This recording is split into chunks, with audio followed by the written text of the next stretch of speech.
ఓం శ్రీ గురుభ్యో నమః. శ్రీ రమణ సద్గురుదేవాయ నమః. గురూపదేశ రత్నమాలలో మనం నిన్న 51వ అంశం హృదయము అన్నదాని గురించి చెప్పుకున్నామమ్మా. 51వ అంశం హృదయము అన్నదాని గురించి నేను చెప్పుకున్నాము. ఈ రోజు సద్గురువు అన్నదాని గురించి వివరిస్తున్నారు. నిన్న హృదయము అన్నదాని గురించి మనం తెలుసుకున్న వివరణ, హృదయము అంటే ఒక స్థానంలో ఉండి ఒక స్థానంలో లేనిది కాదు, సర్వే సర్వత్రా అంతా వ్యాపించి ఉన్న అఖండ పరబ్రహ్మ చైతన్యం ఏదైతే ఉందో అదే హృదయము. దాని నుంచే ఒక తలంపు కలిగి ఆ తలంపు అనేక తలంపులుగా మారి తలంపులకు అనుగుణమైన జగద్రూపంలో గోచరిస్తోంది. కాబట్టి ఒక విత్తనమే వృక్షంగా మారి అనేక శాఖోపశాఖలుగా విస్తరించి మరి పువ్వు, పిండి, కాయ, పండుగ ఎలా అయితే కనిపిస్తుందో అలాగున అఖండమైన ఆ పరమాత్మ, సచ్చిదానంద పరమాత్మ నుంచే కలిగిన ఒక చిన్న తలంపు, నేను అన్న చిన్న తలంపు అనేక తలంపులుగా మారి ఆ తలంపులకు అనుగుణమైన ఈ జగద్రూపంలో గోచరిస్తోంది తప్ప ఈ జగత్తుకి స్వయంగా ఉనికి లేదు. దీని యొక్క ఉనికి నేను అన్న తొలి తలంపు. ఈ తొలి తలంపుకి ఆధారం సర్వే సర్వత్రా నిండి ఉన్న సచ్చిదానంద పరమాత్మ. దానినే హృదయము అంటారు అని మనం చెప్పుకున్న పాఠానికి అంతటికి గ్రహింపబడినటువంటి సారం అన్నమాట. ఆ పాఠానంతటి సారం చూస్తే ఇదే. అది ఏమిటి అంటే కావ్యకంఠ గణపతి మునులకి చెప్పినట్లు భగవాను నేను అన్న తలంపు ఎక్కడి నుంచి కలుగుతుందో చూడు అన్నది ఒకటి చెప్పారు. తర్వాత మంత్రాన్ని జపిస్తున్నప్పుడు మంత్రనాదం ఎక్కడి నుంచి పుడుతోందో చూడు. మనసు అక్కడ లయిస్తుంది. మనసు లయించినప్పుడు ఉన్నదేదో అదే ఆ హృదయము అన్న అర్థం అన్నమాట. దాన్ని చెప్పిన తర్వాత ఇప్పుడు అంటే అంతులేని ఆలోచనలు ఎగిసి తిరిగి అల్లాడడం అంటే విక్షేపము. దానికి కారణమైన ఆవరణం అంటే తను తాను మరిచిపోయిన మరుపు పూర్తిగా తొలగిపోతే ఏకమై నిత్యమై సత్యమై ఆ అఖండమైన ఆ హృదయము ప్రకాశిస్తుంది. ఈ హృదయమే శ్రేష్టమైన పరమాత్మ లోకము. దీనిని స్వర్గాన్ని ఏలే ఇంద్రాది దేవతలు కూడా పొందాలి అని తప్పిస్తూ ఉంటారు. సమస్త దేవతలు కూడా అటువంటి మరి శ్రేష్టమైన పరమాత్మను పొందాలి అని తపిస్తూ ఉండేటువంటిదే ఆ హృదయము అని చెప్పుకున్నామమ్మా. ఇంకిప్పుడు సద్గురువు. సద్గురువు అంటే స్థూల సూక్ష్మ కారణ శరీరాల్లో ఏ ఒక్కదానిపైన కూడా మనకి స్థూల సూక్ష్మ కారణ శరీరాలు తెలుసు కదా. స్థూల శరీరం ఎలాగూ తెలుసు, సూక్ష్మ శరీరం కూడా మనస్సు అని అనేక ఆలోచనతో ఉంటుందని కూడా తెలుసు. కారణ శరీరం తెలుసు అని తెలుసు గాని కారణ శరీరం యొక్క అనుభవం పొందుతూ ఉన్నా ఇది కారణ శరీరము అని గుర్తింపబడదు. ఇప్పుడు ఇది స్థూల శరీరము అని మనం మన స్థూల శరీరాన్ని గుర్తించవచ్చు. అలాగే ఆలోచనలు వస్తున్నప్పుడు ఇది సూక్ష్మ భావనతో కూడి ఉంది, సూక్ష్మ శరీరం అని కూడా గుర్తించవచ్చు. కానీ కారణ శరీరాన్ని గుర్తించలేం. ఎందుకు? అది కేవలం అజ్ఞానమై ఉండడం చేత. అజ్ఞానం అంటే అక్కడ నేను అన్న తెలివి లేకపోవడం చేత. నేను అన్న తెలివి ఎక్కడ లేదో అదే కారణ శరీరము. తెలిసిందమ్మా కారణ శరీరం అంటే? హలో అమ్మా, తెలిసిందమ్మా. ఇంతకు ముందు కారణ శరీరం అంటే మనకు తెలుసు అనుకుంటాం, కానీ మనకి తెలియదు కారణ శరీరం అంటే. కారణ శరీరం అంటే ఈ స్థూల సూక్ష్మ శరీరాలు కలగడానికి ఆధారమైంది అని చెప్పుకున్నాం. అది నేను అన్న తెలివి ఎక్కడ లేదో అదే కారణ శరీరం. అజ్ఞాన కారణంగా నేను అనేటువంటి తలంపును, నేను అనేటువంటి దాని కొనసాగింపులు స్థూల సూక్ష్మ శరీరాలు. కాబట్టి ఈ స్థూల సూక్ష్మ కారణ శరీరాలు ఇప్పుడు మనకి కారణ శరీరం కొంచెం లీలగా అర్థమైంది కదా. అది మనకి ఎందుకు తెలియడం లేదంటే అక్కడ తెలుసుకునే వెలుగు లేదు. అదే పైన చెప్పారు కదా మనకి. అక్కడ ఏమిటి అంటే తన్ను తాను మరచినటువంటి మరుపు. నేను అన్నదాన్ని మర్చిపోయాం మనం. ఇప్పుడు కూడా ఇప్పుడు కారణ శరీరం కొనసాగుతుంది తెలుసా మనకి? తెలియదు. నేనున్నాను అన్న దానిని మరచిన మరుపే కారణ శరీరం. ఆ మరుపు వల్ల నేను కానిది నేనన్న తలపే సూక్ష్మ శరీరం. ఆ తలపు వల్ల కలిగినటువంటి భావన బలమే ఈ స్థూల శరీరం. ఇప్పుడు ఒకేసారి 3 శరీరాన్ని చూసామా మనం? నేనన్న దానిని మరచిన మరుపే కారణ శరీరం. అజ్ఞాన కారణంగా అంటాం దాన్ని. ఈ కారణ శరీరం మనకు అర్థమైతేనమ్మా దాని కారణంగానే ఈ స్థూల సూక్ష్మ శరీరాలు ఈ జగత్తును. అసలు రోగం అది కదా. రోగానికి మందేసుకోవడం కాకుండా కారణాన్ని కనిపెడితే కారణానికి మందేసుకోవచ్చు. అవునా? కారణానికి మందేసుకున్నప్పుడు ఇంకా రోగాన్ని మనం మూలంతో సహా తీసేయచ్చు. పైనే మందులేసి ఈ ఆయింట్మెంట్లు ఈ మందులు ఆ మందులు తాత్కాలికంగా అదే యాంటీబయాటిక్స్ వాడితే దాని పవర్ ఉన్నంతసేపు తగ్గుతుంది, మళ్ళీ వస్తుంది. అది మరి పూర్తి అయినటువంటి మందు కాదు. కాబట్టి కారణానికి గుర్తెదిగి దానికి మందు వేయాలి. కారణ శరీరం. కారణ శరీరం కారణంగానే అంటే నేనున్నానన్న ఆ తెలివి స్వరూపాన్ని మరచిన కారణమే కారణ శరీరము. దాని కారణంగానే సూక్ష్మ స్థూల శరీరాలు ఈ జగత్తు. మెలకువలో స్థూల శరీరము స్థూల జగత్తు, మరి కళలో సూక్ష్మ శరీరము సూక్ష్మ జగత్తు. అవునా? హలో, ఇప్పుడు తెలిసిన స్థూల సూక్ష్మ కారణ శరీరాలు తెలిసాయా? ఇదే సమయంలో ఇప్పుడే 3 శరీరాలు మన జ్ఞాన నేత్రానికి దర్శనం అవుతున్నాయి. మనం మాటికి నేను ఉన్నాను అన్న దాన్ని మరిచిపోతాం, నేనన్న దానితో కలిసిపోతున్నాం. దాని కారణంగానే దాన్ని కారణ శరీరము అంటున్నారు. నీ బుద్ధికి కూడా తెలియకుండా నీ బుద్ధి వెనకాతలో ఉన్న శుద్ధ పరమాత్మ ప్రబోధ అది అన్నారు స్వామి. అది కూడా నాకు అర్థం అవ్వలేదు నిజానికి అప్పుడు. అదే వికసిస్తూ వచ్చింది. అంటే కారణ శరీరం అతి స్పష్టంగా అవగతమైంది. నన్ను నేను మరుచుటే. ఇంత పోజేస్తే ఇది కథ. ఇప్పుడేమైతే తేలిగ్గా ఉంది. అప్పుడు అంత కటికి చీకటిగా అర్థమవుతుంది. మిగతావన్నీ అర్థం అవడాలు కథలు కామామిషులు ఉంటాయి గాని ఈ ఎక్కడ ఆ ముడి విడిపోలేదు. ప్రతి క్షణం నేనున్నానన్న ఎరుకతో సదా ఉండుటయే అజ్ఞాన నాశనం. అదే ఇప్పుడు ఆ కారణ శరీరం విచ్ఛిన్నమయ్యిందో అప్పుడు నేను జీవుణ్ణి, నేను మేనుని అన్నటువంటి స్థూల సూక్ష్మ శరీరాలు, వాటి తాపత్రయం, వాటి బంధం ఉండదు. అంటే ఇవన్నీ ఉన్నా అవి ఎలాంటివి? ఇది నేను అనే అభిమానం లేకుండా బంధరహితంగా గోచరించు సచ్చిత్తే నేను ఉన్నాను, ప్రకాశిస్తున్నాను. అది ఆ సచ్చిత్తే సృష్టిలోని సకల జీవరాశుల హృదయాలలో తానై వెలుగొందుతున్న ఆది పరాశక్తి. అదే ఆ మహాశక్తియే తాను సచ్చిత్తై ప్రకాశిస్తోంది అన్న అనుభవం కలుగుతుంది.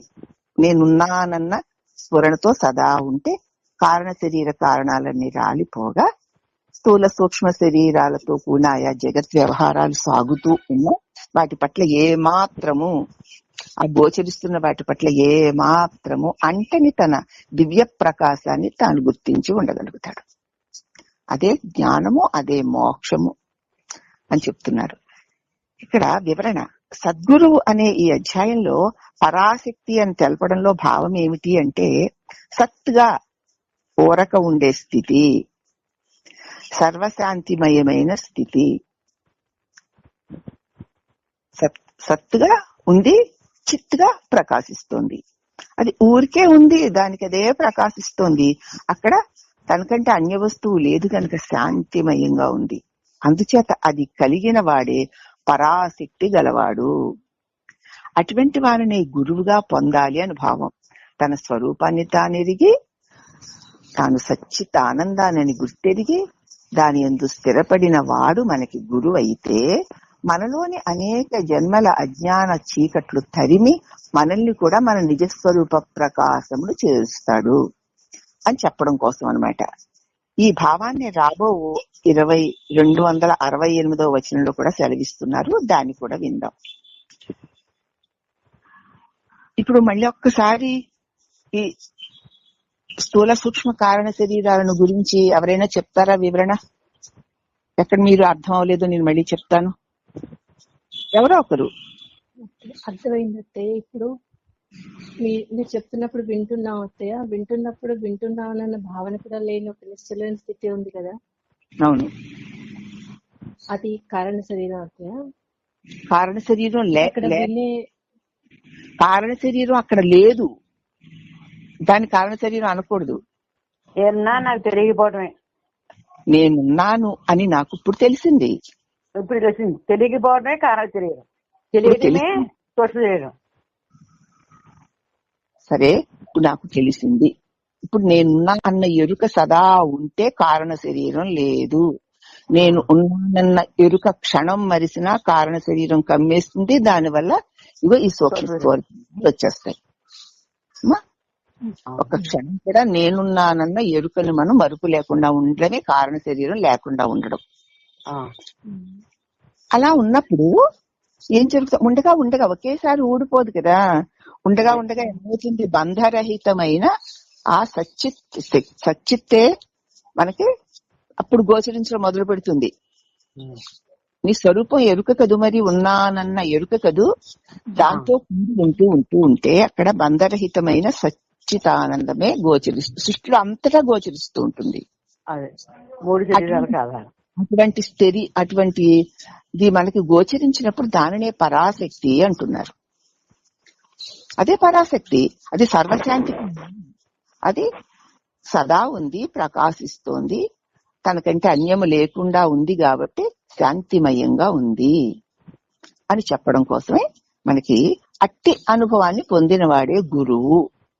అటువంటి గురువుని మనం ఆశ్రయించాలి అని ఇప్పుడు ఈ గురుతత్వాన్ని గురించి, సద్గురు తత్వాన్ని గురించి చెప్తున్న దానిలో సద్గురు యొక్క దివ్యత్వాన్ని మనకి ప్రబోధ చేస్తూ, అదే సమయంలో సద్గురు దివ్యత్వాన్ని గుర్తించగలిగే మన కారణ శరీరపు అజ్ఞానాన్ని తీసి పక్కన పెడుతున్నారు. ఇప్పుడు మనకి అజ్ఞానం లేదుగా, ఉన్నాను అన్న తెలివే ప్రకాశిస్తోంది అంతే. అవునా? ఆ ప్రకాశంలోనే వినడము, గ్రహించడము ఇవన్నీ జరుగుతున్నా అది ఆ ప్రకాశ సన్నిధానంలో అన్నటువంటి ఒక స్పృహ మనకి కలిగి ఉంటాం. సుధాన ఇందాక చెప్పిన ముక్క అది. అవునా? అవునా పాప సుధా? ఉన్నాను అన్న ప్రకాశం దాని సన్నిధానంలో వినడము అనేటువంటిది ఒక క్రియ సాగుతూ ఉండడాన్ని గ్రహిస్తూ ఉంటుంది. అదే సత్, అదే చిత్. ఇప్పుడు మనం అందరం కూడా ఆ స్థితిలోనే ఉన్నాము కాబట్టి ఇక్కడ కారణ శరీరం అనే ముసుగు మనకి లేదు. ఎప్పుడు కారణ శరీరం అనే ముసుగు లేదో అప్పుడు నేను అనేటువంటి ప్రత్యేక వ్యక్తిత్వ భావన కలిగిన సూక్ష్మ శరీరము లేదు. ఎప్పుడు సూక్ష్మ శరీరము లేదో ఈ స్థూల శరీరపు ధ్యాసే లేదు. అవునా? ఇప్పుడు ఏమన్నా ఉందా? లేదు. కాబట్టి ఆ కారణ శరీరపు అజ్ఞానపు చీకటి తెర ఇప్పుడు తొలగిపోయి ఉన్నాం మనం. ఇప్పుడు సచ్చిత్తే ప్రకాశిస్తోంది. అటువంటి సచ్చిత్తుగా తాను ప్రకాశిస్తున్న వాని సన్నిధానంలోనే మనం సచ్చిత్ ప్రకాశాన్ని పొందగలము. సూర్యుని సన్నిధానంలోనే వేడిని వెలుగుని పొందగలుగుతున్నట్లు సచ్చిత్ ప్రకాశ స్వరూపుడైన గురువు సన్నిధానంలోనే మనం ఆ సచ్చిత్, మన నిజస్వరూప సచ్చిత్ స్వరూపాన్ని పొందగలము అని చెప్తున్నారమ్మా. ఇప్పుడు మనం సత్ చిత్ ఆనందంగా ఉన్నాం. ఇప్పుడు ఏ కోశాన చూద్దామంటే మనకి కారణ శరీరం గాని, సూక్ష్మ శరీరం గాని, స్థూల శరీరం గాని లేవు. ఒకవేళ ఉన్నట్లు తోచదు. ఇప్పుడైతే తోచదు అసలు మనకి. ఒకవేళ తోచినా అది తోచుటే గాని అది సత్ కాదు, చిత్తు కాదు. ఇప్పుడు మన దృష్టి ఇలా మారుతుంది. తోచింది, కానీ అది సత్తు చిత్తు కాదు, ఆ సత్తు జడమును అది తోస్తుందంతే. ఇప్పుడు ఇవన్నీ తోస్తూనే ఉంటాయి అనుకుందాం. తోచినప్పుడు కానీ ఇప్పుడు మనకి తోస్తోంది అన్న దృష్టితో చూస్తాం. నేనే అయిపోవడం చూసారా? మరి ఇప్పుడు నేనే అయిపోతామా మనం? అవ్వం. తోస్తోంది, మనకి తోస్తోంది అంటే తోస్తోంది తెలియబడుతోంది. ఇది ఈ స్థూల శరీరము తెలియబడుతోంది, ఆ శరీరము తెలియబడుతోంది, ఈ జగత్తు తెలియబడుతోంది, నాకు తెలియబడుతోంది తప్ప ఆ తెలియబడే దాంతో ఇదివరకు అట్లాగా నేనని కలియబడ్డం ఇప్పుడు లేదు మనకి. తెలియబడుతున్నాయి, నేను సచ్చిత్గా ఉన్నానన్నమాట. దాన్ని సదా నిలుపుకుంటూ వస్తే ఇవన్నీ తెలియబడుతూ ఉంటాయి. వాటితో కలిసిపోయి నేను అది నా ఇది నా అనేటువంటి మనకు ఉండవు. ఇవైతే ఉంటాయి కానీ దాని పట్ల మనకేమీ ఉండదు. అదనమాట అని దాని సచ్చిదానంద స్వరూపాన్ని స్వయముగా అనుభవించిన గురు సన్నిధానములో మనకి కూడా మన నిజ స్వరూపము స్థూల సూక్ష్మ కారణ శరీరాల కంటే అన్యమైన ఆ పరాశక్తి స్వరూపముగా మనకు అనుభవానికి వస్తుంది. మరి ఇప్పుడు మనకు వచ్చింది కదా. ఇక ద్వంద్వాలు లేకుండా హృదయంలో సచ్చితానందంగా ఊరక ఉండుటయే. ద్వంద్వాలు లేవు, రెండోది లేదు, ఒకటే ఉంది కదా. సచ్చిత్గా ఉన్నానమ్మా నేను, నాలో నాకేమీ లేవు, సచ్చిత్గా ఉన్నాను. దాని యందు ఏదైనా తోచితే కలిగితే కలుగుగాక, తొలిగితే తొలుగాక, వాటి పట్ల నాకేదీ లేదు అని సచ్చితానందంగా ఊరికే ఉండడమే. ఉన్నానల్లా ఇవన్నీ వచ్చిపోతున్నాయి. అలా ఉన్నాను, నేనున్నాను అని ఉండుటయే సత్స్వభావము. అదే సత్స్వభావం. సత్ యొక్క స్వభావం అదే, ప్రకాశిస్తూ ఉంటుందంటే తన వల్ల ప్రకాశింపబడే వాటితో ఏ విధమైనటువంటి అహంకార మమకారాలు కలిగి ఉండదు. ఇప్పుడు నీ తెలివిలో ప్రకాశించే నీ దేహం, నీ ఇంద్రియాలు, నీ ఇళ్ళు, నీ వాకిళ్ళు, నీ బిడ్డలు, వాళ్ళందరూ కూడా నీ తెలివిలో ప్రకాశిస్తున్న వారి వల్లే గుర్తించి వారి పట్ల ఏ ప్రత్యేక అహంకార మమకార భావాలు లేకుండా ఉండడమే. అదే సత్స్వభావమై ఉన్నది. అదే మౌనమని, అదే అంతిమ జ్ఞానమని చెప్తున్నారు. అలా ఉండడమే, ఇంకంతే. మరి ఇవేమేమి ఉండవా? ఉండవేమని భయపడక్కర్లా. సినిమా ఎందుకో ఆగదు. ఈ సినిమా అలా జరుగుతూ ఉంటుంది. ఏదో అయిపోతుంది, అమ్మో నేను అలాగే ఉండిపోతే నావన్నీ ఇలా పోతాయి అనుకోకండి. నీవన్నవే లేవు అసలు. ఇప్పుడు ఏదైనా నీదన్నది ఉందే? నాదన్నదే ఏది లేదని, ఉన్నా అది కాదని, నేను స్వయం ప్రకాశ స్వరూపుడనని ఎరిగి ఉండుటే మోక్షము. అది అహంకార రూపమైనటువంటి ఆసురి మనస్సు యొక్క అనుభవానికి అందనిది. అహంకారం, నేను అనేటువంటి అహంకారం, దేహం నేను అనేటువంటి మమకారంతో ఉన్నటువంటి ఆసురి అంటే రాక్షసత్వము కలిగిన మన తండ్రి కాని దాన్ని ఆక్రమించుకోవడం రాక్షసత్వమే కదా. మరి అటువంటి మనసు యొక్క అనుభవానికి అందదు, ఎంత చెప్పినా అందదు. అటువంటి మౌనమే జ్ఞానానికి అవధి. ఎంత చెప్పినా ఇంతసేపు ఈ దేహం నేనని అహంకార మమకారాలతో నేను నాది అని ఇలా పుట్టి దీంతో ఇలా బ్రతకడమే జీవిత గమ్యమని అనుకునే ఆసురి మనస్సు అంటున్నారు. అసలు దాన్ని కాదుగా. దాన్ని ఆక్రమించుకొని కైవసం చేసేసుకొని నేను అనుకుని దాన్ని చుట్టుకొని కట్టుకొని జీవించడమే ఆసురి మనస్సు. దాని అనుభవానికి మరి ఆ హృదయము, ఆ మౌనము అందదు. పై 2 వచనాల్లోనూ సద్గురు యొక్క లక్షణాలు ఇలా వివరించారు. ఇప్పుడు మేము విన్నాం కదా. సద్గురువు యొక్క నిజమైన లక్షణం ఏమిటి అంటే, నేనున్నాను, ఉన్నాను, ప్రకాశిస్తున్నాను అనే సహజ స్వభావ స్థితిలో నెలకొని ఉండడమే మహామౌనం. నేనున్నాను కదా. ఉండడం సత్ అయితే ఉన్నాను అనడం చిత్. అంతే. తర్వాతనే ఎన్నైనా ఉంటాయి, అవన్నీ ఉండవు, కలిగి తొలుగుతాయి. కాబట్టి అటువంటిది తానే ఉండడమే. అదే సహజ స్వభావ స్థితిలో నెలకొని ఉండే మహామౌనమని గ్రహించాలి. బిగబొట్టుకొని ఉండేది కాదది. నీ స్వరూపమే, నీ స్వభావమే అది. అట్టి నీవు సచ్చితానంద స్వరూపానివే, పరమ మౌనానివై, శాంతివై విరాజిల్లుతున్నావు. అట్టి నేనున్నానున్న దానిలో కుదురుకున్న వాడికి అనుభవం స్థిరపడుతుంది. ఆ మహామౌనం మహాశక్తివంతం. దాని శక్తికి దాని యందు ఉన్న చిన్న అణువుకే అద్భుతమైన శక్తి ఉండగా ఆ మహామౌనం మహాశక్తివంతమైనది. అదే అఖిల పరాశక్తి స్థితి అని ఎరుకపరిచి ఇక అటువంటి గురువునే అన్వేషించి గురువుగా స్వీకరించు. అందరూ గురువులు కారు.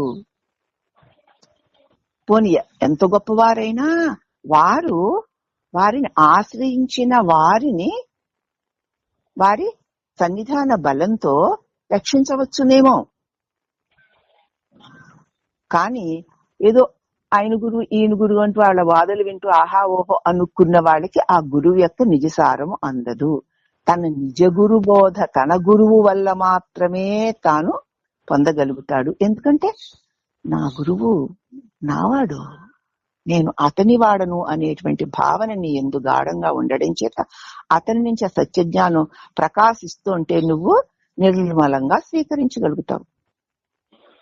ఆయనే నా మహాగురువు, ఆయన ప్రకాశమే నాకు రక్ష అన్న భావనలో నీకే సంశయం అడ్డు రాకుండా ఉంటుంది. కాబట్టి దాన్ని డైరెక్ట్ గా నువ్వు స్వీకరించగలుగుతావు.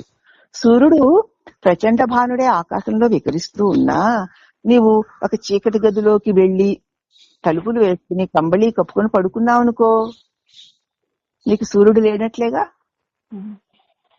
ఎవడైతే ఆ గదిలోంచి బయటికి వచ్చేసి సూర్యప్రకాశ సన్నిధానంలో నించున్నాడు అనుకో, అతడికి మరి చీకటి లేనట్లేగా.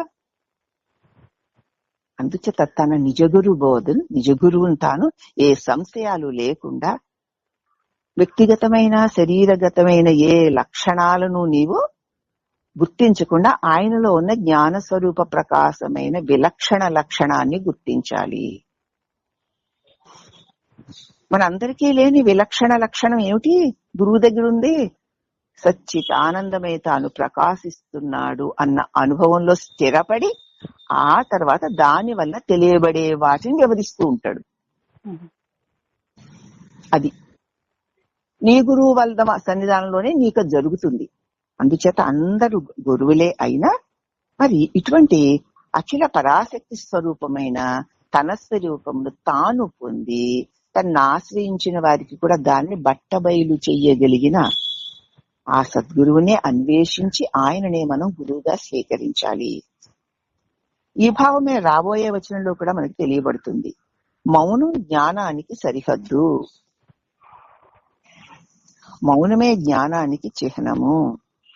ఇదే ఈ భావంలోని విశేషం. ఇక మౌనం తర్వాత ఇంకేం లేదు. మౌనం అంటే చీకటి కాదు, మౌనం అంటే బండరాయి కాదు. మౌనం అంటే బిగిసిపోయి ఉండడం అనుకుంటాం కదా, కాదు. మౌనం అంటే చీకటి కాదు, మౌనం అంటే ప్రకాశిస్తూ శాంతిమయంగా ఉండడం. అనడు అనుకోడు, ఉన్నానన్న స్వరూపపు అనుభవంతో ఉంటాడు. కాబట్టి అదే ఈ మౌనమన్న దానికి చిహ్నము. ఇదే ఈ భావంలోని విశేషము. అటువంటి సహజ స్థితిలో ఉన్నవాడే తనను శరణు వేడి వచ్చే ఏ ప్రాణినైనా, ఎవరొచ్చినా సరే, ఏ ప్రాణి నీవే శరణు అని వస్తే చాలు, అతడు భాగాతీతము అద్వితీయము అయిన జ్ఞానాత్మ స్వరూపంలో కరుణతో చేర్చగలిగే ఒక్క సద్గురు ఒక్కడే. ఏ ప్రాణి తన్ను శరణు వేడినా మన వాక్కులకు అందరికీ రెండోది లేనిటువంటి సత్యజ్ఞానాత్మ ఆనంద స్వరూపంలో కరుణతో చేర్చగలిగే సద్గురు ఆయన. అంతే, అతని వాక్కుతో పని ఉండదు ఇక్కడ ఆయన సన్నిధానంలో. రెండోది లేని ఆ ఎవరైతే ఆశ్రయించడి వచ్చారో వారు తనకంటే వేరుగా ఉన్నారు అన్న భావన కలిగి ఉండరు. ఆయన తన యందే ఉన్నారు, తానే అయి ఉన్నారు అన్న భావంతో ఉంటారు. అందుచేత అఖండ సచ్చిదానంద స్వరూపమైన సద్గురు సన్నిధానమును చేరిన వారు కూడా నది సాగరంలో కలిసిపోయినట్లు అఖండ సచ్చిదానంద స్వరూపంలో శాంతిని పొందుతారు. పరిపక్వ చిత్తులు కాని వారైనా సరేనండో ఏమి బెంగపెట్టుకోవద్దు. శాస్త్రాల చేత నిషేధింపబడిన ప్రాణులైనా సరేనండి, అధమ జీవులైనా సరే, వాటికి కూడా సద్గురువు తన అవ్యాజ అపరిమిత కరుణతోనూ మహాశక్తితోనూ స్వరూప సాక్షాత్కారము కలుగజేయగలరు. నమ్మాలి, ఆశ్రయించాలి. ఇప్పుడు కారణ శరీరం తెలిసింది కదమ్మా. ఏం తెలిసిందంటే నేనున్నానన్న దాన్ని మర్చిపోవడం. దాని కారణంగానే నేను అనేటువంటి తలంపు జీవుడుగా, ఆ జీవుడు దేహంగా భ్రమను పొందడం. ఇదే ఈ మూడు కూడా శరీరాలు అజ్ఞాన కారణంగానే స్థూల సూక్ష్మ శరీరాలు, స్థూల సూక్ష్మ జగత్తులును. ఇప్పుడు ఈ మూడిట్లోనూ ఒక్కదానిపైన కూడా నేను ఇది అనే అభిమానం లేకుండా బంధరహితమై గోచరించు ఆ సచ్చిత్తే సృష్టిలోని సకల జీవరాశుల హృదయాలలో తానై వెలుగొందుతున్న అఖిలమైన ఆ పరాశక్తి. ఇప్పుడు నేనున్నాను అన్న దాన్ని మరిచిపోయాము, ఆ కారణ శరీరము. దానివల్ల నేను జీవుడను అన్న సూక్ష్మ శరీరము, నేను వాణిని అన్న స్థూల శరీరము. ఈ మూడు ఇప్పుడు మనకు స్పష్టంగా తెలిసాయి కదూ. ఎందుకు ఇన్నిసార్లు చెప్తున్నానంటే అది క్లియర్ గా తెలియాలి. నమ్మాలి, ఆశ్రయించాలి. ఇతడే పరమాత్ముడు. అంతే. నేను తల్లి ఒడిలో చేరిన బిడ్డ, నేను పరమాత్ముడు శరణలో ఉన్నాను కదా అని ఎప్పుడైతే ఆ భావన ఆ సద్గురువు పట్ల కలిగిందో, ఇంకా వాడు ఎన్ని జన్మల అజ్ఞానం అతనిలో ఉన్నా కూడా వాటిని అన్నిటినీ కూడా అవ్యాజమైన అపరిమితమైన కరుణతో మహాశక్తితో స్వరూప సాక్షాత్కారం కలిగి చేయగలడు. ఎందుకంటే సూర్యుడు వేడిని ఇవ్వగలడు, వెలుగుని ఇవ్వగలడు అంటే అలా ఉంటుంది. ఇవ్వగలడు ఏమిటి? ఇవ్వడమే ఆయన లక్షణం. అలాగే సచ్చిదానంద స్వరూపమైన సద్గురుని లక్షణం తన ఆశ్రయించిన వారిని తన స్వరూపమునిచ్చి దుఃఖము లేని స్థితిని కలిగిస్తాడు. అతడే సద్గురువు. ఆ పరబ్రహ్మమే మౌనము. ఆ మౌనమే మహత్తర కాంతిలో, మౌనము అనే మహత్తరమైన కాంతిలో నేను అనే అహంకారం నశించిపోతే, చూడండి సూర్యుడికి ఆ మబ్బు తెర తొలగితే పరాభక్తి ధార ప్రవహిస్తూ ఉంటుంది. అంతే, నేనన్న అహంకారం పోయిందా, ఇంకా అఖండమైన సచ్చిదానంద ధార ప్రకాశిస్తూ ఉంటుంది. అదే ఉత్తమ శిష్య స్థితి. సద్గురు సన్నిధానంలో అతడికి నేను అన్న భావన పక్కకి తొలగితేనే ఆ పరాభక్తి, ఆ స్వచ్ఛత ప్రవహిస్తూ ప్రకాశిస్తూ ఎవరికి ఉంటుందో అతడే ఉత్తమ శిష్యుడు. ఎంత చెప్పినా ఎంత విన్నా ఆ విన్న దాని పట్ల లోపల ఏ స్పందన కలగకపోతే, తెలిసింది అన్న భావన ఒక్కటే కలిగితే దానివల్ల అతడు సచ్చిదానంద స్థితిని పొందలేడు. అక్కడ నేనన్న ఆ భావన తొలగిపోతే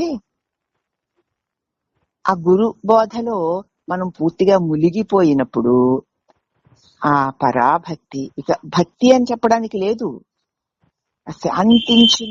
శాంతించిన చిత్తం, అతడే ఉత్తమ శిష్యుడు. అదే ఉత్తమ గురువు యొక్క పదము.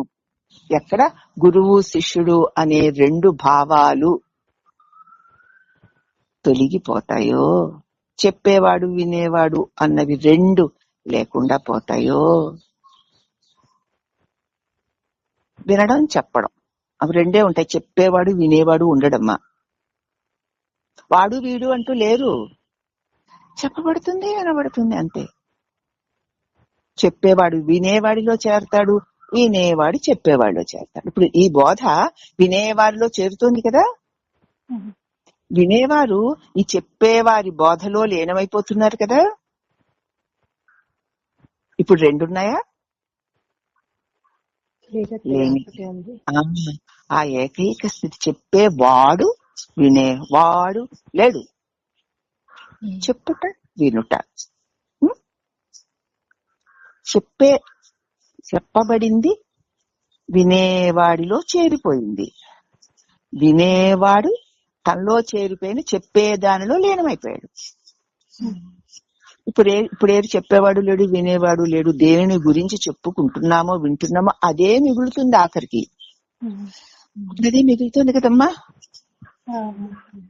అబ్బా, ఏం అద్వైతమైనటువంటి అమృతం, అమృతం. అందుచేత అదే ఉత్తమ శిష్య స్థితి, అదే ఉత్తమ గురు పదము అని తెలుసుకోవాలి. జీవులను ఆత్మస్వరూపం వైపుకి తీసుకువెళ్లి పరమాత్మను అనుగ్రహించేవాడే సద్గురువు. నేను అనే జీవ అహంకారము కలిగినటువంటి వారిని తన నిజస్వరూపమైన పరమాత్మ వైపుకు చక్కగా తీసుకుని వెళ్లి అటువంటి బోధని వారికి అనుభవానికి వచ్చేలాగున అందించువాడే సద్గురువు.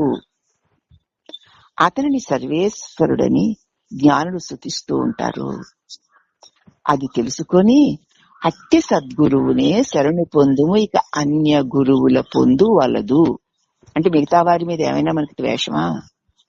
ఎందుకంటే విక్షేపాలు కలుగుతాయమ్మా, అది ఇది ఇది అని అనేక భావాలు కలుగుతాయి, దానివల్ల బంధం ఏర్పడుతుందమ్మా. అందుకు తెలుసుకోవాలమ్మా. దీని గురించి మళ్ళీ వివరణ ఇస్తున్నారు. జ్ఞానులు సద్గురువుని సర్వేశ్వరుడుగానే స్తుతిస్తారు.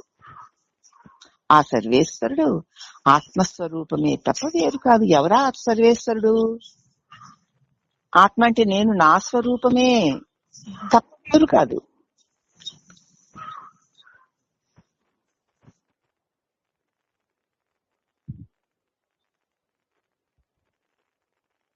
ఆ సద్గురువు నా స్వరూపమే. ఆత్మ అన్నప్పుడల్లా నేను, నా అనుకోవాలి.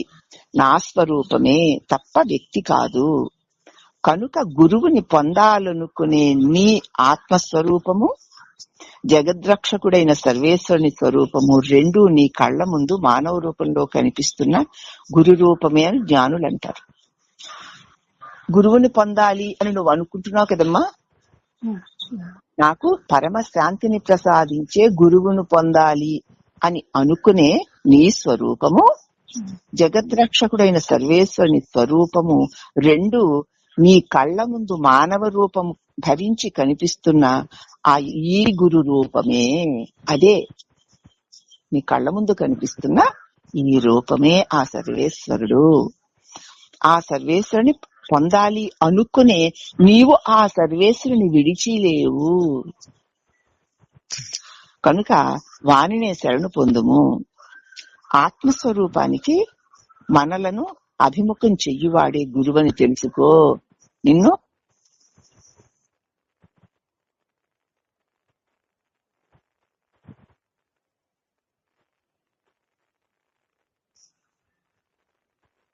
కనుక వారిని శరణు పొందుము. ఆత్మస్వరూపానికి మనలను అభిముఖము చెయ్యువాడే గురువు. సద్గురువు సర్వేశ్వరుడే. నిన్ను మాటి మాటికి బాహ్య దృష్టి నుంచి నీ స్వరూపమైన ఉన్నానన్న తెలివి స్వరూపం వైకి మాటి మాటికి మరలించువాడే గురువు. అది తప్ప ఇంకేదైనా చెప్పాడా, వాడు సద్గురువు కాదు. ఒకవేళ చెప్పవలసి వస్తే ఆ వినేవారికి తగిన అర్హత కలిగే వరకు వారి కోసం బోధిస్తాడు తప్ప వారిని మళ్ళీ ఆత్మాభిముఖం చెయ్యడానికి అనేక విధాలుగా ప్రయత్నించి చెప్తాడే తప్ప, ఎందుకంటే వారు మరి అందరూ ఒకే స్థితిలో ఉండరు గనుక వారికి తగినటువంటి ఆ నిమిషానికి కావలసినటువంటి ఒక బోధనని అందిస్తూ నెమ్మదిగా అంతర్ముఖం చేసి ఆత్మస్వరూప అనుభవాన్ని కలిగిస్తాడు. అతడే సద్గురువు, అతడే సర్వేశ్వరుడు అని తెలుసుకో. తనని శరణు వేడిన శిష్యుడికి ఒక సాధనా మార్గాన్ని ఉపదేశించి అనుసరించమని చెప్పే గురువు అంతే. తను శరణు చేరిన వాడికి ఒక సాధనా మార్గం చెప్పి దీనిని ఒక క్షణం కూడా వదలకుండా అనుసరించు అని చెప్పే గురువు ఆ శిష్యుని పట్టుకొని నరకలోకంలో దండనలకు గురి చేసే దుష్ట యముడో మరి వానిని జన్మలకు గురి చేయు బ్రహ్మదేవుడు అవుతాడు. నేను ఏది చెప్పాను అదే చెయ్యి, నన్నే పట్టుకో, నన్నే శరణు వేడు అని చెప్పి దండిస్తూ, లేకపోతే నాశనం అయిపోతావని భయపెడుతూ ఉండేటువంటి ఒక గురువు అతడు మరి దండలకు గురి చేస్తూ నరకాన్ని పంపించేటువంటి దుష్ట జన్మలకు గురి చేసేవాడే అవుతాడు తప్ప నిజమైన గురువు కాడు. ఎవరిని పట్టుకోక్కర్లేదు, నువ్వున్నావు అనడమే పరమాత్మ. నేను ఇది అది వాడు వీడు అనుకోవడమే అజ్ఞానము.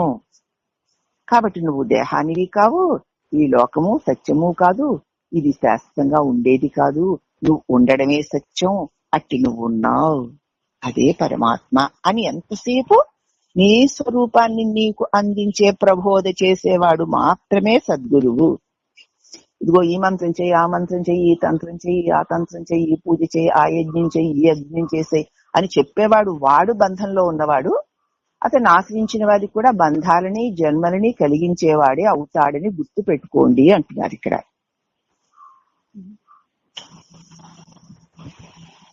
అలా కాకుండా కర్మబంధాలకి భయపడి తను శరణు పొందిన శిష్యుని ఇక నీవేమీ చెయ్యకు, ఊరికే ఉండు అని ఉపదేశించి అతన్ని కృతకృత్యుని చేసేవాడే నిజమైన సద్గురువు అని తెలుసుకో. వద్దు నాయన, ఏం చెయ్యకురా, ఏం చెయ్యకుండా ఏం చెయ్యక్కర్లేదు, యజ్ఞాలు యాగాలు క్రతువులు ఏం చెయ్యక్కర్లేదు, ఊరికే అలా ఉండు. ఒక మహాశక్తి ఈ బొమ్మలన్నిటినీ ఆడిస్తుంది అంతే. ఆ శక్తిని గుర్తెరిగి ఉండు అంతే. అంతా మహాశక్తి నడుపుకుంటోంది, నేను నాది అనుకోకుండా ఉండు అంతే అని చెప్పేవాడు మాత్రమే నిజమైన గురువు. అతడు స్వామరిపోతును తయారు చేయడం లేదు, అతడు నిత్య జ్ఞాన స్వరూపులను తయారు చేస్తున్నాడు. అతడే సద్గురువు అని తెలుసుకో. అనేక జన్మలలో లెక్కకు లేని కర్మలను ఆచరించి వచ్చావు, వాటి ఫలితాలను అనుభవించడం తప్ప ఇక వేరే మార్గం లేదు అని గ్రహించు. ఎన్నెన్నో చేసి వచ్చాం, దాని ఫలితం ఇప్పుడు మనకి ప్రారబ్ధ రూపంలో ఇవ్వబడుతోంది. దాన్ని అనుభవించడం తప్ప మరొక మార్గం లేదు అని గ్రహించి తరించే మార్గానికి గురువును చేరితే గురువు ఇంకా చెయ్యవలసిన పూజ జపధ్యాన యోగాలు అనబడే కర్మభారాలను అతడి మీద పెట్టకూడదు. ఇప్పటికి చేసి వచ్చావు నాయన, చాలా చాలా చేసావు, చేసిన దాని ఫలితాలే మళ్ళీ ఈ దేహాలు, మళ్ళీ చేస్తావు మళ్ళీ వస్తాయి. అటువంటి భారాలను ఇక పెట్టకుండా కష్టపెడితే మరి ఆ గురువు అతడికి ఎముడే కదా. ఇప్పుడు దాకా చేసి వచ్చి అయ్యింది, అయినా శాంతి సుఖాలు కలగడం లేదు, నాకు శాంతి సుఖాలు కావాలి అని గురువుని ఆశ్రయిస్తే ఇది చేయి అది చేయని ఇంకా చెయ్యమని చెప్పేవాడు గురువు ఎలా అవుతాడండి? ఇంకా జన్మల్లో పెట్టేవాడే తప్ప. కాబట్టి ఏం చెయ్యకు, నువ్వు చేస్తే ఇవేమీ జరగడం లేదు. నువ్వు చేయడం వల్ల ఒక మహాశక్తి అలా అలా ఏవో ఇవన్నీ పుట్టించడాలు, పెరిగించడాలు, పోషించడాలు, లయింప చేయడాలన్నీ ఆ మహాశక్తి ఆధీనంలో జరుగుతున్నాయి. ఆ పరమాత్మ దివ్య శక్తి వల్ల ఇవన్నీ జరుగుతున్నాయని తెలుసుకుని ఊరికే ఉండు. ఆ మహాశక్తి ఆధీనంలో జరుగుతున్నాయని తెలుసుకొని ఉండు. నేను నాది అని అనుకోకు అని చెప్పేవాడు నిజమైన గురువు. ఆత్మ సాధనల వలె ఆత్మ సాధనాల వలె అగుపిస్తున్నా వీటిని చెయ్యడానికి నేనెవరిని? ఆత్మని పొందడానికి సాధనాలు ఇలా కనిపిస్తున్నా ఇవన్నీ చేయడానికంటే ఈ క్రియాకలాపాలు చేసే నేను అను కర్తృత్వ భావం ఉండాలి కదా. చెయ్యాలంటే ఒక యజ్ఞం చేయాలి, ఒక యాగం చేయాలి, ఒక ధ్యానం చేయాలి, ఒక జపం చేయాలి అంటే నేను అన్న ఒక భావన ఉండాలి కదా, ఒక కర్త ఉండాలి కదమ్మా. ఆ కర్తృత్వము ఉన్నంత వరకు కర్మను దాని ఫలితమైన జన్మను వదలమన్నా వదలవు. నేను అన్న భావనతో ఏది చేసినా సరే దాని ఫలితాల కోసం జన్మలు వదలవు. అట్లాగా తిరిగి జన్మలలో తోయటం వలన ఆ గురువు అతనికి బ్రహ్మ అవుతున్నాడు, మళ్ళీ జన్మలు ఇస్తున్నాడు కాబట్టి బ్రహ్మ అవుతాడు. అట్లాగా మోక్షాన్ని కలిగి చెయ్యకుండా కర్మలను విధించువాడు నిజమైన గురువు కాడు. అట్లాగే మోక్షాన్ని కనుక ఎవడు కర్తో, వీడు కర్త అవునా, వీడి వల్ల అవుతోందా, ఈ చేసే వీడెవడు అనేటువంటి తన స్వరూపాన్ని దానికి చూపించేవాడి వల్లనే మోక్షం కలుగుతుంది తప్ప ఇప్పుడు వరకు చేసేసొచ్చా, ఇంకా ఇది చేస్తే అది వస్తుంది, అది చేసి ఇది వస్తుంది, ఇది పోతుంది అని చెప్పేవాడు ఎప్పటికీ కూడా గురువు కాడు. మళ్ళీ జన్మల్ని కలుగజేసే బ్రహ్మదేవుడే. బ్రహ్మే కదా ఈ బొమ్మల్ని చేస్తున్నాడు, వాడు ఇంకో బొమ్మని చేసి అక్కడ పెడతాడు. నీ ప్రారంభం వెళ్ళి దానిలో దూరుతుంది. పుణ్యకర్మలైతే పుణ్య ఫలితాలైన సుఖాలు, పాపకర్మలైతే పాప ఫలితాలైన దుఃఖాలు మళ్ళీ వస్తూనే ఉంటాయి తప్ప నీకు జన్మజాహిత్యం కలగదు. ఏ గురువైతే ఇవన్నీ చేసే నీవెవరు అని నిన్ను నీకు చూపించి నీవు జన్మరహితుడవని, కర్మరహితుడవని, క్రియారహితుడవని, నీవు సచ్చిదానంద స్వరూపానివని నీ స్వరూపాన్ని నీకు అందించువాడే నిజ గురువు. అతడు నిన్ను ఇంకా కర్మల వలయాలలో పడవేయడు. పడవేశాడా అతడు నీకు ఏమూడే. అబ్బా ఎంత స్పష్టంగా చెప్తున్నారు చూడండి.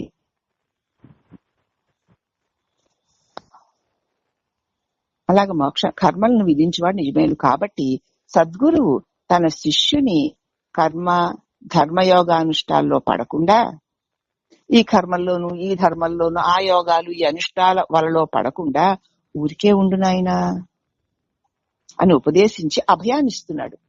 ధైర్యంగా ఉండంతే, ఊరికే ఉండంతే. అసలు ఉండి చూడు ఎంత హ్యాపీగా ఉంటావో. ఉండు. మనోవాక్కాయల్ని శాంతింప చేస్తున్నాడు. అతన్ని మౌనంలో ముంచేసి కృతకృత్యుని చేస్తున్నాడు. అంతే. ఓహో ఇదంతా మహాశక్తి నడిపిస్తోందా అనీక ఇలా చేసా అలా చేసా నోటితోనే అన్నాడు, మనసుతోనే అనుకోడు. అలాగా ఆశ్చర్యవత్తు పరిస్థితి కస్తదేనం అన్నట్లు ఆశ్చర్యంగా ఈ జగత్ కార్యకలాపాలు చూస్తూ ఉంటాడు. అప్పుడు అతన్ని మౌనంలో ముంచేసి కృతకృత్యుని చేస్తున్నాడు. ఈ విధంగా ఆత్మ మార్గాన్ని ఆచరించమని అనుసరించమని చెప్తున్నటువంటి సద్గురువులు శ్రీరమణులు. మహర్షులు మనందరినీ ఊరకా ఉండునట్లు చేస్తున్నారు కదా. ఆయన చెప్పిన ఏ ఒక్క పుస్తకంలో ఏ ఒక్క మాట పట్టుకున్నా ఊరక ఉండు అంటారు, ఉంచుతారు. ఇదే నిజమైన సద్గురు యొక్క లక్షణము. ఊరుకో, ఏదో జరుగుతుందిలే, నీ చేతుల్లో లేదు కదా, నువ్వేమైనా దాన్ని మార్చగలవా తీర్చగలవా అనుకుంటున్నావు గాని ఏది జరగాలో అదే జరుగుతుంది.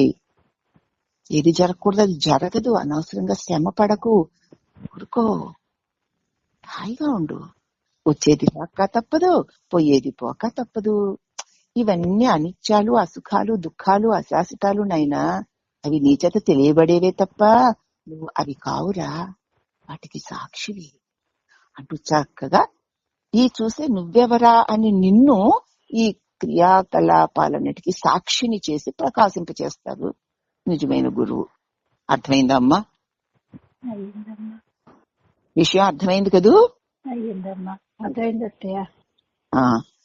అందుచేత లోకము నిజమనే మోహభావంతో బహిర్ ప్రవృత్తితో పరుగుపెట్టి ఈ లోకం నిజమని, ఈ లోకంలోంచి ఇది వస్తే అది వస్తుంది, ఇది వస్తే అది వస్తుంది, అలా చేయాలి ఇలా చేయాలి, ఇలా చేసాము అలా చేసామంటూ పరుగులెత్తి ఊరక ఉండు అనే సత్య ఉపదేశాన్ని పెడచెవిని పెట్టేసిన కారణం చేతనే ఎందుకురా ఇదిలో ఉన్నది జరుగుతుంది నాయన, ఊరుకొని నాయన, పెట్టకురా, అలిసిపోకురా, పరిగెత్తి పాలు తాగేదానికంటే నిలబడి నీళ్లు తాగరా నాయన అని చెప్తే దాన్ని పెడచోంచి ఉట్టి నీళ్ళేం తాగుతాం, పరిగెత్తుకెళ్తే మాత్రం చిక్కటి పాలు తాగొచ్చు అని వెళ్ళి అలిసిపోయి ఆ పాలు తాగితే ఊడ్చుకోలేక కక్కుతావురా వేరు వెధవ, తెలియడం లేదు నీకు. అది నిలబడి కాస్త బుక్కిడి నీళ్లు తాగితే సేద తీర్చావు అని చెప్తున్నారు. కానీ మనకి ఆ పాల మీద ఉన్న వ్యామోహం, ఏదో రుచికరమైంది, ఏదో గొప్పది, ఏదో అందమైంది, ఏదో ఏంటి కాసేపు ఏదో కాస్ట్లీ హోటల్లో 4 రోజులు ఉంటావు. ఏం ఒరిగింది? ఏం భోగం అనుభవిస్తే మళ్ళీ ఇంటికి వచ్చాక రోగం వస్తుంది. ఎక్కడికో వెళ్ళావు, ఏదో చేసావు, ఎంతో ఆనందంగా ఉండవు, ఏదో ఖరీదైన ఆ ట్రైన్లోనో విమానంలోనో ఎక్కావు. ఎంతసేపు? దిగే వరకేగా. ఏం ఒరిగింది? ఏమీ ఒరగదు, ఏమీ నిలవదు. ఇంద్రభవనంలో లాంటి భవనంలో ఉన్నావు. అయితే ఏమిటి? ఉన్నావా లేదా? అక్కడ నీకు ఈ తోలు తొక్క శరీరం ఉందా లేదా? దానికి రోగాలు వికారాలు ఉన్నాయా లేదా? అలాగే అహంకార మమకారాలతో కూడినటువంటి సూక్ష్మ శరీరం నేనన్న అహంభావన ఉందా లేదా? దాని వల్ల బాధలు ఉన్నాయా లేవా? నీకు బాహ్యంగా ఎన్నుంటాయేమిటి? శాంతి సుఖాలు వస్తున్నాయా? ఇది గుర్తించుకొని ఎక్కడికి దేనికి ఊరకు హాయిగా ఉండు. ఉన్నది వస్తుంది, లేనిది రాదు. వస్తేరా, వచ్చిందాన్ని కూడా ఎంత గొప్పదొచ్చినా వస్తేరా ఇదెంతసేపు? కొన్ని గంటలు, కొన్ని రోజులు. పోతే పోయింది, ఇదెంతసేపు? కొన్ని గంటలు, కొన్ని రోజులు, అంతేగా. అది కాలం. క్రీడతి గచ్చతి ఆయువు. అవునా? మాకురు ధనజన యవ్వన గర్వం హరతి నిమేషాత్ కాల సర్వం. నాకు ధనముంది, నాకు బలముంది, నాకు యవ్వనముంది అని గర్వపడక నాయన. హరతి నిమేషం, ఒక్క నిమిషంలో కాలం హరించుకుపోతుంది, తీసుకుపోతుంది. అవన్నీ నిన్ను నరకంలో పడేస్తాయి. చెప్తున్నారు కదా ఆయన భజగోవిందంలో. ఏం మిగులుతాయి? కాబట్టి ఊరికి ఇవన్నీ చెప్పడం మనసు. భగవాన్ ఎందుకు అలిసిపోతావు? కష్టపడకు, హాయిగా ఉండు. ఏదో జరుగుతూ ఉంటుందిలే, చూస్తూ ఉండు. వస్తూ ఉంటాయి, పోతూ ఉంటాయి, నీ మీద వేసుకోకురా. ఆ మహాశక్తి భరిస్తోంది అన్నిటినీ. నువ్వెందుకు నేను నాదని నీ నెత్తిన వేసుకుంటావు? హాయిగా సుఖంగా ఉండు అని పాపం ఊరక ఉండు. బయటికి పరుగులు పెట్టకు, ఇంద్రియాలతో విషయాల వెంట పరుగులు పెట్టకు, ఊరికే ఉండు అనే సత్య ఉపదేశాన్ని పెడచెవిని పెట్టేసిన కారణం చేతనే ఇదిగో బయట మానవ శరీర రూపంలో ఒక గురువు కావాలి అన్న అవసరం మనకు కలుగుతుంది. అలా అలసిపోయినప్పుడు అయ్యి బాబు ఇదేంటి, ఏదో చేస్తే ఏదో వస్తుంది అనుకుంటే ఏదొచ్చినా నాకు శాంతి రావడం లేదే అన్నటువంటి భావన కలిగినప్పుడు గురువు అవసరం అవుతుంది. కాబట్టి మనసుని అంతర్ముఖం చేయించి ఊరికే ఉండేట్లు చేసే ఆత్మే గురువు. ఒక్కసారి నీ స్వరూప సుఖాన్ని అనుభవింపచేస్తే ఓహో సుఖమే నా స్వరూపము అని ఎరుక కలిగిన తర్వాత ఆ సుఖ స్వరూపమే నీ గురువు. అహము అనే ఆ స్ఫురణని అనుసరించి తపనతో హృదయంలో మునిగిపోవడమే ఉపదేశము. నేను ఉన్నాను అని ఉండడమే. మాటికి నేనున్నాను అని ఉండడమే. అలాగా హృదయంలో మునిగి ఉండడమే నిజమైన ఉపదేశాన్ని వినడం అంటే. ఇప్పుడు వింటున్నప్పుడు మనలో మనం మునిగి ఉన్నామా? ఇక్కడ వినేవాడు ఉండడు, మనలో మనం మునిగి ఉంటాం. ఇదే వినడం అంటే. ఇట్లాగా వినలేని వారికి ఇక బయట గురువులు, ఆ గురువు, ఈ గురువు, అక్కడ గురువు, ఇక్కడ గురువు కావాలి. అలాగా బయట లభించిన గురువు నిజమైన సద్గురువే అయితే తన వద్దకు వచ్చిన వారిని నీవెవరు అని తన లోపల అన్వేషింపచేసి అంతర్ముఖం గావించి ఊరక ఉండేట్లు చేస్తాడు అని మనకి ఇప్పుడు తెలుస్తుంది. అవునా? నిజమైన గురువే అయితే బయట ఉన్నాయినా నిన్ను అంతర్ముఖం. ఇవన్నీ ఎవరికి? నీకు కదూ. నువ్వెవరో ఒకసారి చూడు, నీ లోపల నువ్వు చూసుకో. అంతర్ముఖం గావించి ఊరికే ఉన్నట్టు అక్కడ నేను ఎవరైనా ప్రశ్నిస్తే ఏమీ ఉండదు. ఎవరు సమాధానం చెప్పేవాళ్ళు ఉండరు, ప్రశ్నించేవాడు కూడా ఉండడు. అప్పుడు నువ్వు ఆటోమేటిక్ గా ఊరికే ఉంటావు కదా. కనీసం క్షణకాలమైనా ఉంటాం కదా. ఇదేమిటి ఎవరు లేరు, ఏమీ చెప్పట్లేదు, ఏమీ రావట్లేదు అనుకుంటాం కదా. కానీ క్షణకాలమైన ఊరక ఉండడం నేనెవరినన్న ప్రశ్న వల్లనే కలుగుతుంది. కలిగినప్పుడు అక్కడ ఊరకే ఉండడం జరుగుతుంది. ఆ ఉండడాన్ని అంటిపెట్టుకుని ఉంటే ఇంతకాలం నువ్వు తగిలించుకున్నవన్నీ అవే ఊడిపోతాయి అని అంతర్ముఖం గావించి ఊరక ఉండేట్టు చేస్తాడని మనకు తెలుస్తోంది. నిజమైన గురువులు ఎవరో సాధకులు ఈ బోధనను విని అన్వేషించి తెలుసుకోండి.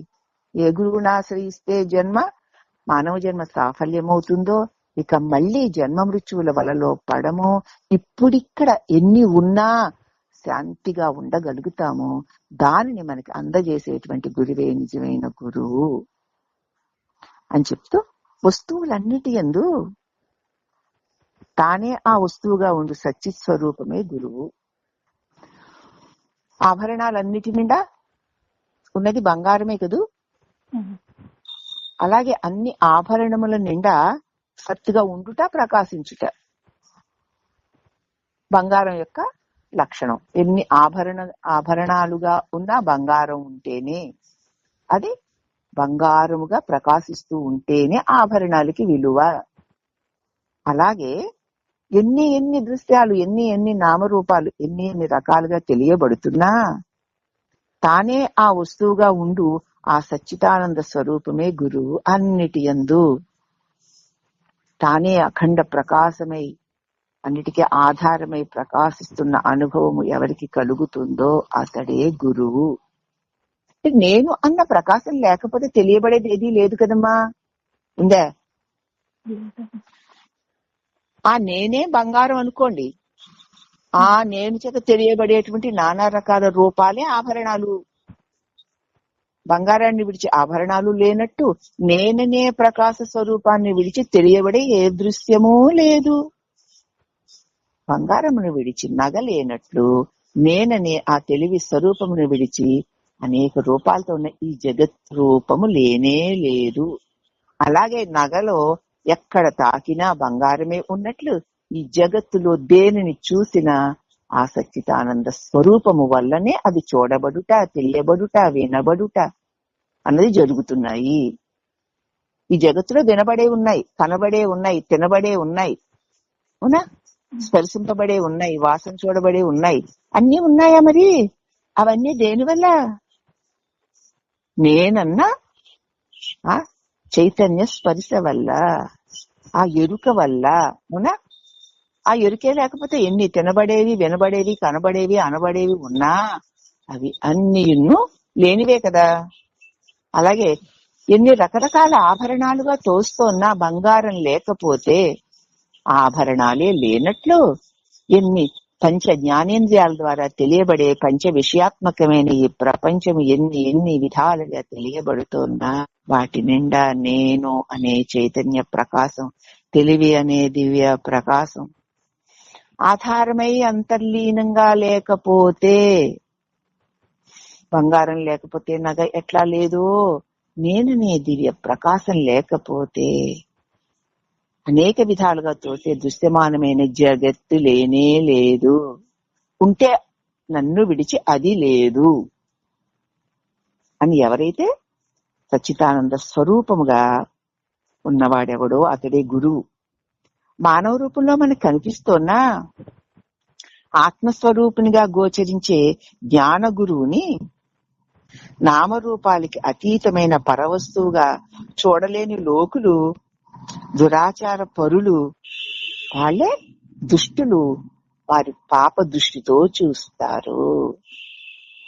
మానవ రూపంలో కనిపించిన ఆత్మస్వరూపుడే అయి ఉన్నటువంటి ఆ జ్ఞాన గురువుని నామరూపాలకి అతీతమైన పరవస్తువుగా చూడలేక లోకులు, దురాచార పరులు వారి దుష్ట భావములతో చూడడంలో ప్రథములై ఉన్నారు.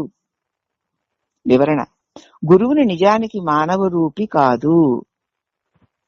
మానవ రూపంలో మనం చూస్తున్నాం. మరి ఎందుకంటే చూడడానికి అందక అందరి చూపులకి ఆధారంగా ఉన్నాడు, కానీ చూడడానికి అందడాయన. ఆయన చూడాలని అనుకుంటున్నాం కాబట్టి ఒక రూపెత్తి వస్తాడు. మనం ఆ రూపాన్ని చూసి మన వంటి రూపమే అనుకుని మన వికారాలు ఆయనకి అంటించి చూడడమే దురాచార పరులలో ప్రథములైన వారు. అంచేత మానవ రూపంలో మనం చూస్తున్నాం. నామరూప రహితుడైన వాడే గురువు. ఇది గ్రహించలేని వారందరూ దురాచార పరులే అనేస్తున్నారమ్మా. దురాచారులే. ఆ సచ్చిదానంద స్వరూపాన్ని చూడకుండా నామరూపాలని చూసి మన మనసులో ఉన్న భావాల్ని వారికి అంటగట్టి, నీ మనసు బాగుంటే ఎంత మంచి వాళ్ళు అంటావు, నీ మనసు బాగుండకపోతే ఏ దుష్టవాసన ఉంటే అనుకున్నాం కానండి ఆయన ఇల్లాట అల్లాట అంటావు. అవన్నీ నీ దుష్ట భావాలే, కానీ ఆ సచ్చిదానంద స్వరూపానికి చెందవు. నీ రూపపు దుష్టత్వం ఆ రూపానికి అంటగట్టి చూస్తున్నారు. దానికి చెప్పాడు కదా భగవంతుడు. అన్నపూర్ణ అన్నపూర్ణ అమ్మా భగవద్గీత ఏ శ్లోకం చెప్పాడు అలాగా? నన్ను మానుష్యం తనుమాశ్రిత, శరీరము కలిగిన వాడిగా శరీరముగా చూసి నన్ను అవజానంతి మామూఢాః మానుష్యం తనుమాశ్రిత పరంభావమజానంతో మమ భూత మహేశ్వరం. నన్ను అందరూ అవమానిస్తున్నారు. వారి వలె వారు దేహముతో ఎలా ఉన్నారు, నన్ను అట్టి దేహమే నేనన్నట్టుగా చూస్తున్నారు. పరంభావమజానంతో మమ భూత మహేశ్వరం, నేను సమస్త భూతముల యందు మహేశ్వరుడనే వెలుగుతున్న అఖండ చైతన్యమునై ఉంటే వారు ఒక రూపం తామనుకుంటున్నారు కనుక నన్ను కూడా ఈ మనుష్య శరీరంలో ఒక మానవుడిగా భావించి నన్ను అవమానిస్తున్నారు అన్నాడు కృష్ణుడు. అన్నాడా? అనలేదా? అన్నాడమ్మా. మరి మాట్లాడేమర్రా, అరుస్తున్నాను. కాబట్టి నామరూపరహితులైన వాడే గురువు. ఇది గ్రహించలేని వారు దురాచారులే, దుష్టాచారులే. ఎందుకు అంటే తన యందు ఉన్న పరమాత్మయే సమస్త జీవరాశుల యందు ఏకమై ప్రకాశిస్తోంది. ఆ ప్రకాశాన్ని తెలియచేయడానికి ఒక ఆకృతి మన ముందుకు వచ్చి నిలబడింది. ఈ ఆకృతే నువ్వు కాదని చెప్తున్న ఆయన తను ఆ ఆకృత చెప్పండి. కాదమ్మా. మరి ఇంకనేది? నీ ఆకారం నువ్వు కాదురా, దానిలో ఉన్నటువంటి ప్రకాశం నువ్వు అని చెబుతున్న ఆయన ప్రకాశమా ఆకారమా? ప్రకాశమే. నీ ప్రకాశాన్ని నువ్వు గుర్తించలేక కదా ఆయన ప్రకాశ స్వరూపుడని గుర్తించలేకపోతున్నావు. కాబట్టి నువ్వు నీ స్వరూపం మీద అంతర్ముఖపరిచి నీ నిజ స్వరూపాన్ని నీకు శాంతి స్వరూపముగా కొన్ని క్షణాలైనా గాని అనుభవింప చేసిన వాడే నిజమైన గురువు. అతడు ఆకారమందున్నను ఆకారం కాదు. ఎలాగంటే నువ్వు కూడాను ఆకారమందున్నను ఆకారము కాదని నువ్వు గుర్తిస్తే అప్పుడు గురువు ఆకారమందున్నను ఆకారము కాదు. అక్కడ ఆకారములు రెండు గాని ఆధారం ఒక్కటే. అక్కడ గురువు శిష్యుడు లేడు. ఉన్నాడా? నీరు అలలు పేరుకు రెండుగా ఉన్నా వస్తువొక్కటే అయినట్టు దృశ్యము రోరన్నా. చూసేవాడు చూడబడి నేను, సూర్యుడు సూర్యుడు వెలుగును వేరా, మీరు అలాను వేరా, పేర్లు రెండుంటాయి. గురువు శిష్యుడును వేరా, రూపాలను బట్టి పేర్లు రెండుంటాయి.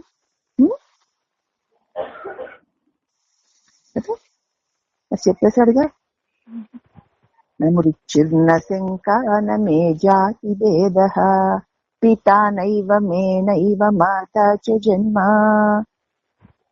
నా బంధుర్న మిత్రం గురుర్నైవ శిష్య చిదానంద రూప శివోహం శివోహం చిదానంద రూప శివోహం శివోహం అహం నిర్వికల్పో నిరాకార రూపో విభుత్వాచ్చ సర్వత్ర సర్వేంద్రియాణాం నచా సంగతం నైవ ముక్తిర్నమేధ చిదానంద రూప శివోహం శివోహం చిదానంద రూప శివోహం శివోహం. గురువు శిష్యుడు అని రెండు లేవు, తల్లి తండ్రి లేవు, జన్మ మృత్యువులు లేవు. అన్నిటి యందు నిర్వికల్పుడనే నిరాకారుడనే నిర్మలుడనే అన్ని ఆకారాలయందు అన్ని ఇంద్రియాలయందు ఉండి వాటిని అంటని నిరామయ నిర్మల సచ్చిదానంద స్వరూపమునే నేను ఉన్నాను, ప్రకాశిస్తున్నాను. సమస్తము నాయందే ప్రకాశిస్తూ ఉన్నట్లు తోస్తున్నాయి అంతే. నన్ను విడిచి అవి లేవు, అవి లేకపోయినా నేనున్నాను అని తాను తన స్వస్థితిని పొంది అట్టి దివ్య స్థితిని మనకు అందించువాడే సద్గురువు. ఈ రోజు గురువు యొక్క లక్షణాలు చెప్పుకుంటూ రేపు గురువు యొక్క అనుగ్రహాన్ని చెప్పుకుందాము.